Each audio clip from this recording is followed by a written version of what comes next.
Iniciando a conversa de redação, tem a participação do Eduardo Costa, do Júnior Moreira e da economista Rita Mundim. O Congresso Nacional promulga agora de manhã a proposta de adiamento das eleições municipais para novembro, Eduardo Costa. Ficou de bom tamanho? Bom dia para você. Bom dia a todos. Minha opinião já foi repetida N vezes, né? Acho absurdo fazer eleição neste ano. O sonho era que elas fossem adiadas para 2022, houvesse a ocorrência de eleições gerais de vereador a presidente. Como isso é sonho de uma noite de verão e nós estamos no inverno, eu pelo menos esperava que eles deixassem essa eleição lá para, quem sabe, abril, maio, fazer em novembro. Agora é esperar que tudo dê certo, que o país conte com a providência divina e que o clima esteja melhor para a gente poder votar em novembro.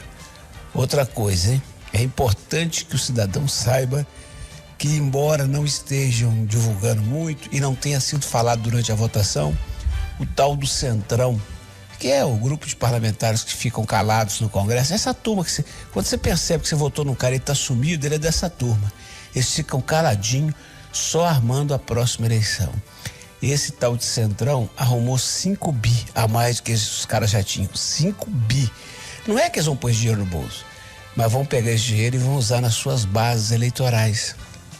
Ajudar os prefeitos para depois ter mais votos. E assim, tornando a corrida muito mais injusta para quem está fora. É isso. A eleição é quem está dentro não quer sair, quem está fora não consegue entrar de jeito nenhum. Ô Júnior Moreira, as eleições, pela proposta, vão ser adiadas do início de outubro para 15 e 29 de novembro. 1 mês e meio aproximadamente de adiamento. Mas daqui a pouquinho então começa a campanha, gente na rua pedindo voto e no dia da eleição, no primeiro e segundo turno, milhões de pessoas nas ruas. É prudente fazer uma eleição em novembro? Bom dia para você. Bom dia, Eustáquio. Bom dia, Eduardo, Rita, os ouvintes do Conversa de Redação. Olha, Eustáquio, eu sou muito a favor das eleições municipais, né? Ao contrário do Eduardo, eu sou muito a favor. Acho que a eleição municipal faz a gente discutir nosso quintal, né? O buraco na rua, a iluminação pública, as coisas que realmente importam para a população, né? Que é ali o dia a dia da vida e da saúde ali das pessoas. Então, primeiro ponto é esse, eu sou muito a favor dessas eleições, eu acho que elas precisam ser mais baratas e não serem únicas, né? Eles gastam dinheiro demais, o Eduardo já citou os 5 bi aí, e o Centrão deu um jeito de arrumar para os prefeitos, porque o grande medo dessa história toda, Eustáquio, não é sanitário. Nós estamos com esse medo sanitário. A pergunta que você fez me traz um medo sanitário na sua fala. Ou seja, será que essas pessoas vão se contaminar nessas eleições? Não vão se contaminar? Como é que isso vai ser? Agora, lá, e eu acho que tem um problema aí, precisam ser criados protocolos para saber como é que isso vai ser feito. Precisa ser dentro de uma sala de aula, como normalmente é, talvez lá de fora, do lado do pátio, no ar livre. Será que nós vamos colocar os idosos para votarem num horário específico ou num dia específico, por exemplo, num sábado e o restante no domingo? Vai ter álcool gel ali na entrada, na saída? Como que os mesários vão se portar? Enfim, são protocolos que podem ser criados, porque votar é como você ir no supermercado. Eu falo no sentido de não estou comparando a ida no supermercado com voto, não. Eu falo a ação, né? Você entrar lá dentro, digitar ali o seu cartão de crédito, enfim, é praticamente a mesma ação. Tendo protocolos, eu acho que dá para se fazer a eleição, sim, até porque são 40 dias após, né, o prazo que era o de outubro. Então, dá para fazer. Agora, o único problema nessa história toda, vou voltar na sua fala, que é o medo sanitário, né? É que lá em Brasília a discussão não tinha nada a ver com questão sanitária. Era puramente uma questão eleitoral. Puramente. Né? Há alguns prefeitos que estão bem na fita, bem nas pesquisas, com medo de adiar, porque a pandemia vai trazer uma crise econômica. Isso pode complicar ali até o caixa das prefeituras para pagar um salário. Então é o fim daquele prefeito que estiver na situação, né? Ou alguns que vão disputar querem adiar um pouquinho para dar mais tempo dessa crise chegar e pegar e eles conseguirem uma vitória nas urnas. Então, o único problema disso tudo é que a discussão lá em cima não tem nada a ver com a saúde. Tem só uma questão de poder, que é uns querendo ficar no cargo, outros querendo tomar o cargo, e é assim que a gente vê as coisas acontecendo lá em Brasília. E a sua opinião, Rita Mundim? Foi importante adiar as eleições, mas o prazo de adiamento muito curto, apenas 1 mês e meio, para você tá de bom tamanho? A minha opinião é a mesma do Eduardo, já disse isso aqui várias vezes. Eu sou a favor de eleições gerais, né? Seria muito mais econômico para o país, muito mais prático para o cidadão. Mas o que nós estamos vendo, eu chamo de cinismo político.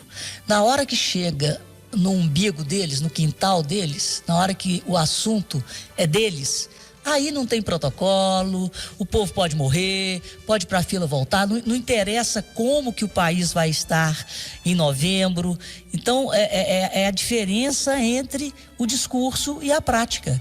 Aqueles mesmos políticos que exigem um comportamento assim, assado, até do próprio presidente, na hora que chega da eleição, além deles exigirem que a eleição aconteça de qualquer forma esse ano, eles ainda pegam mais 5 bilhões ao invés de doarem esse dinheiro das eleições e adiarem essas eleições para que o país compre respiradores, para que as UTIs sejam equipadas, para que médicos e enfermeiros sejam contratados, para o pessoal de saúde de uma maneira geral.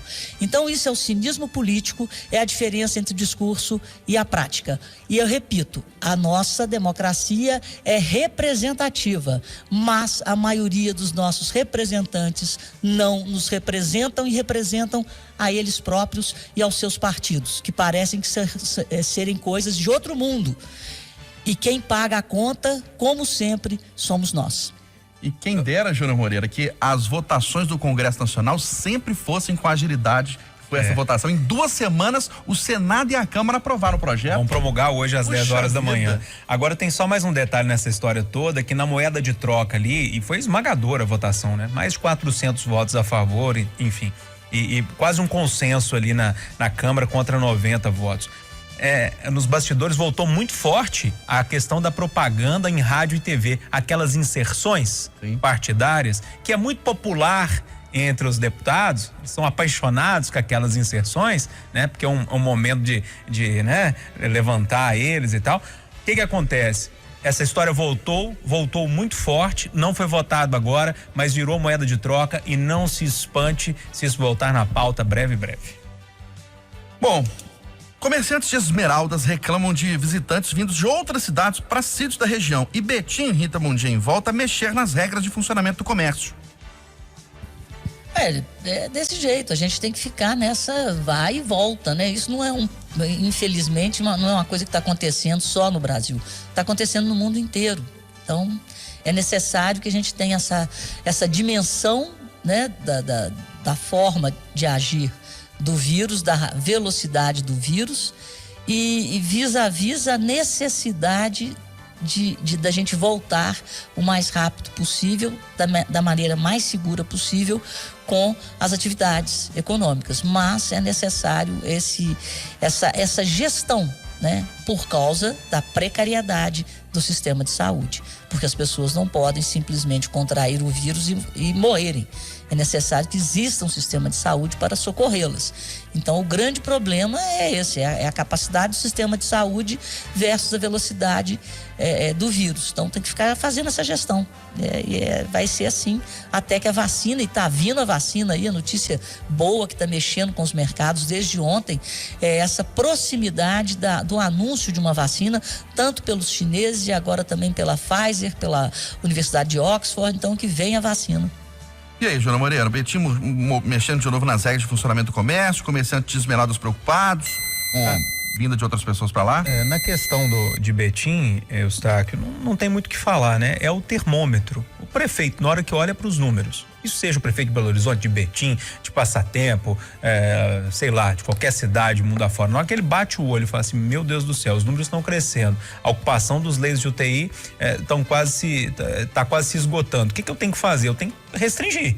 porque eu não posso ter mais gente chegando no hospital, né? Então isso é básico, esse estica e puxa vai acontecer. É bom sempre lembrar, porque tem muita gente que acha que o negócio está acontecendo só aqui, né? O problema é só aqui em Belo Horizonte, só em Betim, só no Brasil. Lá nos Estados Unidos tem estado lá que os números estão disparados, né? Voltou uma onda muito forte em alguns locais. Então é o mundo inteiro mesmo, e a gente tem que entender como é que a gente vai mexer com isso tudo. Sobre a questão do interior, Eustáquio, ou das cidades dormitórias, cidades onde tem muito sítio, né? Eu tô chamando a atenção nessa história aqui, Eustáquio, que você testemunha desde o início, né? Desde quando começou a quarentena, as pessoas de Belo Horizonte, fechou aqui Belo Horizonte, eles dão um jeito de ir para casa de parentes no interior, né? E isso faz com que a doença vá muito pro interior, né? E geralmente no interior tá quem? O vovô, a vovó, né? Os pais mais velhos, né? E isso é uma questão muito complicada. É o mesmo que tá acontecendo aqui em Esmeraldas. Não pode fazer aqui, vão fazer ali do lado, porque a gente se diverte da mesma forma, só que esquecem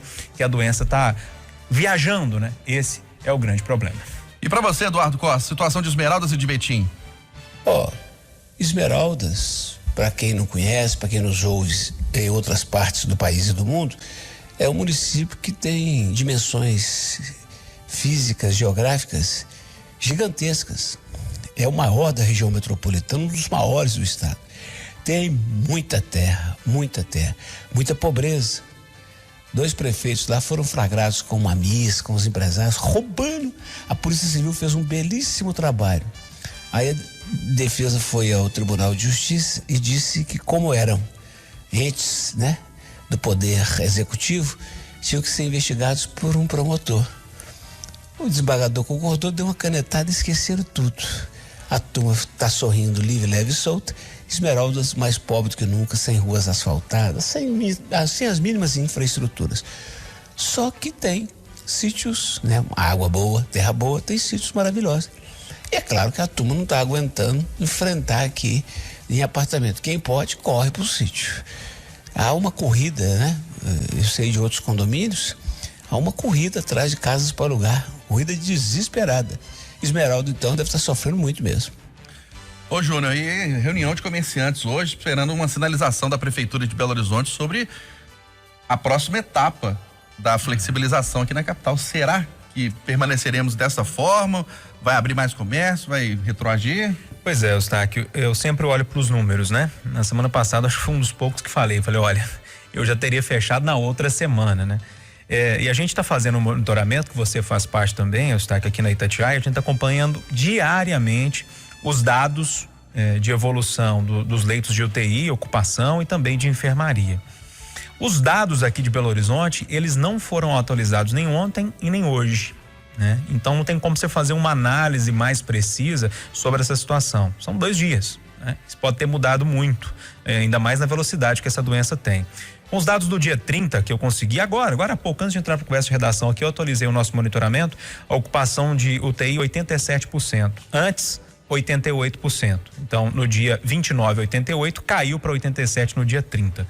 E de enfermaria da mesma forma, 1%.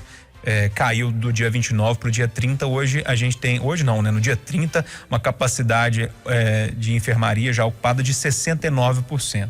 É difícil fazer essa análise, precisa esperar sair esses dados, mas pelo que a gente conhece a doença, que nós escolhendo ainda frutos amargos, né? É bom que se diga, de 15 dias, né? Só tem uma semana que a cidade se fechou novamente. Eu acredito que esses dados devem estar acima do que eu estou passando para vocês agora. Não sei, não acredito numa flexibilização amanhã não, mas é importante esperar os dados saírem, né? E você, Rita, a gente tem percebido, conversado com algumas pessoas, até percebendo nas ruas de Belo Horizonte, um movimento grande de veículos, mesmo só com o comércio essencial funcionando. Para onde que essas pessoas estão indo, hein? Olha, Eustáquio, eu tô aqui quietinha em Nova Lima, não faço a menor ideia. Tô realmente desde o dia 14 de março em casa. De vez em quando eu saio de carro, mas o ponto mais assim distante que eu percorro geralmente é o Jardim Canadá. Mas enfim, pelo que a gente escuta aí na Itatiaia, né, o pessoal falando do trânsito, chega a ser assustador, porque parece que está tudo absolutamente normal, né? Quando a gente escuta que está engarrafado lá na Fernão Dias, que no sentido Vitória do Anel não está dando para passar. Então as coisas parecem estar muito próximas do que estavam antes da pandemia, mas eu não tenho ideia de onde que esse pessoal pode estar rindo, não. Ô Eduardo, tem uma expectativa, uma ideia do que possa ser decidido pela prefeitura essa semana em relação ao comércio em Belo Horizonte? Ficaremos no mesmo patamar de flexibilização? Enquanto não tivermos uma vacina, enquanto não tivermos um remédio, nós vamos ter que viver de ondas. Vai, volta, vai e volta. Eu, por mim, Belo Horizonte estava fazendo como Betim há muito tempo, fazendo como Florianópolis há muito tempo. Se dependesse de mim, eu abriria muita coisa segunda-feira e faria um monitoramento. Ou, quem sabe, combinava no esquema Venezuela. Vamos abrir 7 dias, parar 7 dias. Mas isso sou eu, né? Quem tem a responsabilidade é o prefeito, eu tenho que respeitar a decisão dele, senhor Eustáquio. E a participação de Minas, Eduardo Costa, nos testes da vacina contra a Covid-19 desenvolvida em São Paulo? Isso é uma benção. Tudo que vier é bem-vindo. E como eu sei que nós temos muita coisa em jogo, né, gente? É simples. Primeiro, o mundo inteiro está olhando para os laboratórios. Imagina o prestígio que vai ter a equipe que sair na frente. Segundo, automaticamente quem descobrir essa vacina é seríssimo candidato a prêmio Nobel, que é um negócio que todo mundo sonha, principalmente quando trabalha em laboratório. Terceiro, vai dar uma grana violenta para quem sair na frente. Imagina o laboratório que descobrir primeiro o que ele vai faturar de horrores. Por isso tudo, está aqui pela capacidade que o homem tem de se superar em momentos como este, é que ninguém me disse isso, claro, ninguém disse para ninguém em lugar nenhum do mundo, mas alguma coisa me diz, Eustáquio, que nós não passaremos o Natal sem vacina. Eu vou chutar outubro, que é o mês do meu aniversário, tá? Pra gente começar a vacinar o mundo. Rita Mundim, tá otimista com a vacina já nos próximos meses? Não é chute não, viu, Eduardo? A expectativa é essa, né? Que os testes sejam concluídos até outubro e que a vacinação em massa seja iniciada no máximo até janeiro. Essa é a expectativa e, como você disse, as ações dos laboratórios que estão envolvidos nessas pesquisas, elas, na hora que anuncia qualquer coisa, a alta, assim, além de subirem as próprias ações dos laboratórios, levam junto as ações das empresas do mundo inteiro, principalmente aquelas que sofrem mais com a pandemia, como é o caso, né, quando a gente vê as empresas de commodities, né? Por exemplo, o petróleo, ele é extremamente suscetível ao início de um novo surto, o petróleo cai, porque a expectativa é de fechar de novo. Aí na hora que falar a vacina, o petróleo sobe. É igual festa junina, nós já estamos em julho, mas olha, a cobra é mentira. E estamos sim cada vez mais próximos da vacina. E eu estou muito otimista e acho que o mundo inteiro está com esse otimismo, porque os cientistas estão declarando que eles estão realmente avançando. Essa vacina da Pfizer, foi dito ontem, né, que ela tem ainda alguns efeitos colaterais, como dor de cabeça, enjoo. Então eles estão aprimorando a vacina. E eu queria aqui falar uma coisa que a gente ninguém tá dando parabéns, que você gosta de dar nota 10 para o Brasil em se colocar nessas pesquisas, porque isso vai fazer com que essa vacina chegue aqui, né, junto com os países desenvolvidos, porque nós estamos participando desse processo, junto com a Universidade de Oxford, né? Então, assim, é uma vitória, um movimento estratégico bem feito do governo brasileiro, das autoridades brasileiras nesse sentido. Eustáquio, sim. Acho que a Rita não participa de segunda, não participa, Rita? Aqui, segunda-feira? É? Sim. Participa. Do Conversa? Sim. Também. Não, porque foi segunda. Não, porque teve um dia desse, você lembra, Eustáquio, que eu dei nota 10 pro Brasil de estar nesse projeto? Sim, sim. Ô, Rita, eu já falei, eu concordo. Eu podia, nota 10, Eduardo, talvez 10 maiúsculo, viu? Eu tive alguns problemas pessoais e alguns dias eu não entrei. Então talvez tenha sido um dia desses, tá? Mas então vamos então nota 20, 10 seu e 10 meu. É isso. Fez falta, viu? Não entrando. Ô, Júnior Moreira, como diz no interior, eu imagino lá em Passatempo também, Já pensou com uma vacina esse ano? Nossa, meu sonho. Eu tô dormindo, sonhando com isso. Todo médico que a gente entrevista aqui no Domingo Especial, a primeira pergunta que eu faço é: a vacina vai sair e tal? Os médicos não são tão otimistas assim não, né? Eles falam que vai demorar um pouquinho mais até julho do ano que vem, mas tomara que ela chegue em outubro, novembro, dezembro, pra gente acabar com essa pandemia, com essa flexibilização e tentar, lógico, começar a virar essa economia, né? A realmente trabalhar para virar essa história toda, porque a gente entrou num buraco aí muito complicado. Agora, dentro disso tudo, acho que a Rita, o Eduardo já falaram tudo, tinha de falar da vacina, Eustáquio. Vale ressaltar a questão da ciência, sabe?